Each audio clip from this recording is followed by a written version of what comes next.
So if you're watching this, you probably have a crush and you want to talk to them, but you're either like too anxious and too nervous about talking to them, or you're afraid that when you actually go up and talk to them, your conversation is going to be boring or it's going to die down and you have no idea how to keep the conversation going. If that is your situation, then this video is definitely for you.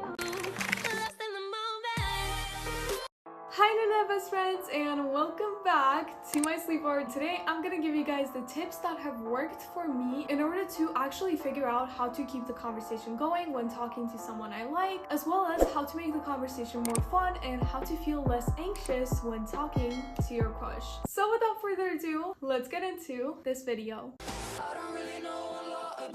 So the first thing that I can tell you guys if you guys are nervous about talking to your crush is that actually friends can help. I know that like when most of us think about like talking to our crush, we think about talking to them one-on-one, but it can actually be beneficial to have like some people around, maybe to talk to them in a group of friends or talk to them while someone you know is still there. That way, if the conversation with your crush is getting a little stale, you can bring the other person into the conversation too.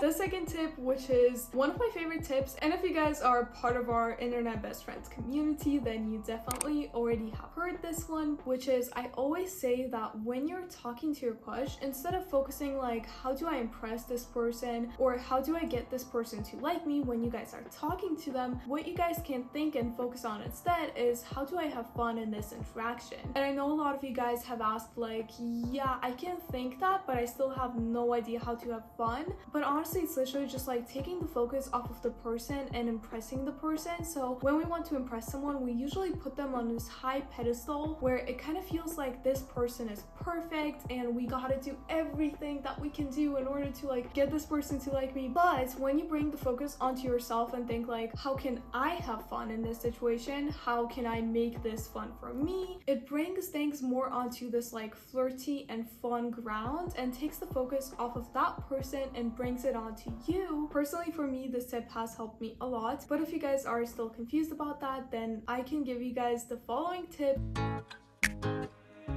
Okay, you guys, so the next thing is something that I call flip the tables. And obviously not in a literal sense, but it's actually like something that my counselor told me. So basically I was talking about like how I would get really nervous whenever I was talking to someone that I want to be friends with, and we kind of like started talking about it, and I was like, I always like worry that they're not going to like me, that they're like judging me when they're talking to me. And basically what the counselor said to me, she was like, you're really trying to impress these other people, but have you actually like looked at them and like tried to see like do they even have the traits that you want in your friends? And I was like, no, I've never really thought about that, but I just think that like these people are so cool and these people are so perfect. And she was like, well, then just try to think of some traits that you really like and you really want in your friends and see if those people display those traits during the conversation with you, which was really weird to me at the time, but I was like, okay, I guess that's gonna work. Like actually when you're looking for a specific trait, or when you're also focusing on like evaluating the person, not in like a judgy way, but more in like a way, oh, like would this person really be a great like relationship material or whatever, when you're talking to them, it actually like takes the attention off of like you thinking that they're judging you and kind of like flips the tables, and you also become the one evaluating them in that conversation. Okay, so another really important tip with this is to not make your conversations really long, especially your first conversation, because when you make your conversation really long, it's more likely that you're going to have a lot of those like awkward silences. It's always better to keep the first conversation pretty short and then go. That like does not only prevent you from having like more awkward silences, but also leaves more anticipation for the next conversation. Okay, so next one is to kind of like make yourself an alter ego and pretend you're that person. You can choose a celebrity that you really look up to, a celebrity that you like, and try to embody them in that conversation. Not to the point where you feel like you're faking and you're acting and you're not being really yourself, but only to the point where it kind of like helps you with the ideas of how to feel more at ease in that situation. It brings you more out of your head and it makes you more confident.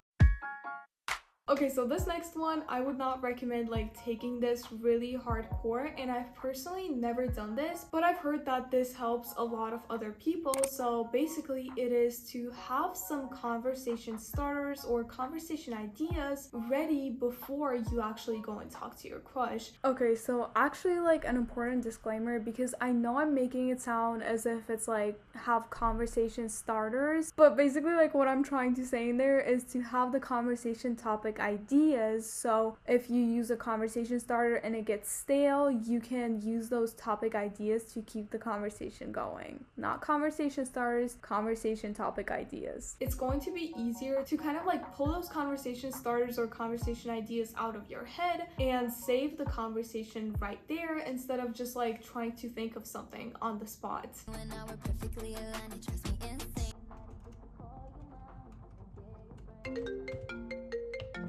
Hey, what's up? Hey, I kind of have a problem. So like, I know how to start a conversation with a conversation starter, yeah, but I have no idea what to talk about after it's started. Like, what should I do?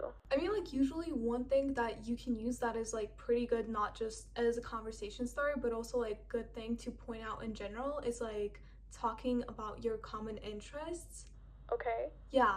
So like if you know that there's something that you both like, or there's something that you guys have in common, it's usually good to like talk about that, because like first, people can talk a lot about their interests, and second, like when we know that we have something in common with someone, we're actually like more likely to like them.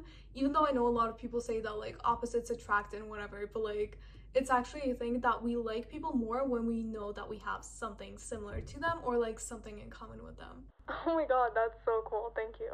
Yeah. Is there also maybe like something else that I can do? I mean, like another thing is like super cool hack, honestly, and I always say this with like everything. It's my favorite one, and I feel like it saves your conversation so much. I'm actually like putting it in my YouTube video right now, and I can show it to you if you want to. Okay, 1 second. I don't really know a lot about love. Another thing that I've done so many freaking times, and that I feel like helps me the most by far, is to have a confidence boost before you go into that conversation. This can either be like you going into the bathroom and kind of like putting in your headphones, listening to your favorite song that makes you feel incredibly confident and like dancing around to it, watching an edit of your favorite character just being like super confident and super cool. I had a full-on playlist of those that I would watch every single morning before going to school, especially like on a day where I felt like I would need some extra confidence, and just kind of like try to take in all that energy, like pretend you're them in that moment, and like maybe even lip sync to whatever they're saying in that edit. Honestly, it feels like it's freaking madness, but it works so well. Like, you guys are going to feel it when you guys do it. And if you feel like doing that with edits is a little weird, you can try a power pose, which has actually been shown to increase confidence. Another thing that is kind of like also a psychology hack is to let the other person do most of the talking. This not only will kind of like decrease your anxiety in the conversation, it is also a thing that we usually really like to talk about ourselves. Obviously not to the point where you're like not even saying anything, but when the person is talking, let them like fully finish their sentence and fully finish whatever they're saying, instead of just like jumping right into the conversation, and actually practice like active listening, which is basically like being engaged when listening to that person, as opposed to just thinking like, oh, what's the next thing that I'm going to say in this conversation, and also like asking the questions about whatever they're saying. Another thing that can also help you is to basically pretend that you're just talking to one of your best friends, and that can actually like help ease up the tension that you put on yourself in the conversation.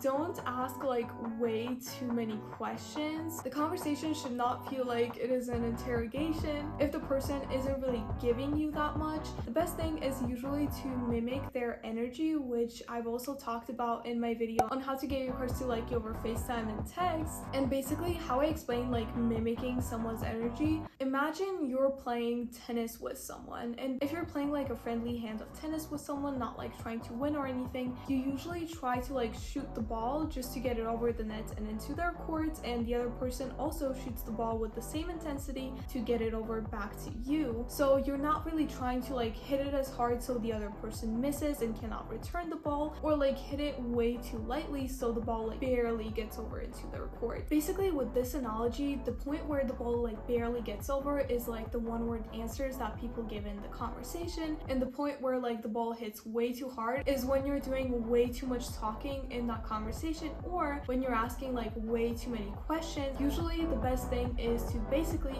give the conversation just as much as the other person is giving. And you might be like, how exactly is that going to benefit me? Because like if I'm also going to be unenthusiastic about the conversation, if the other person is unenthusiastic, then doesn't it ruin the whole conversation, not keep it going? Which actually brings me into a really important point, that sometimes it is not really your fault that the conversation isn't fun or you're having a hard time to keep the conversation going. It can actually be the other person, because it takes two to have the conversation. So if you're really trying in the conversation and the other person isn't really giving you anything, it's going to be really hard to actually make that conversation happen. And sometimes it's also due to incompatibility. If the person is giving you one-word answers, if the person isn't putting in that much effort into the conversation, then it is pretty clear that they don't really value the conversation that much. And why are you supposed to put in that effort into the conversation? You don't owe them anything. Stop giving the person more than they're giving you, because do you really want to be with someone who you cannot even make a conversation with, and who doesn't really give anything to the relationship, and you end up having to put in all the efforts in it? Also, I wanted to say that the shout out of the week goes to this person from Instagram who is always commenting on almost like all of my posts. Thank you so much for that. You're amazing. And if you guys want to be the shout out of next week's video, all you gotta do is just be active either on my Instagram, my YouTube, or my TikTok, and yeah, I'll pick you from there.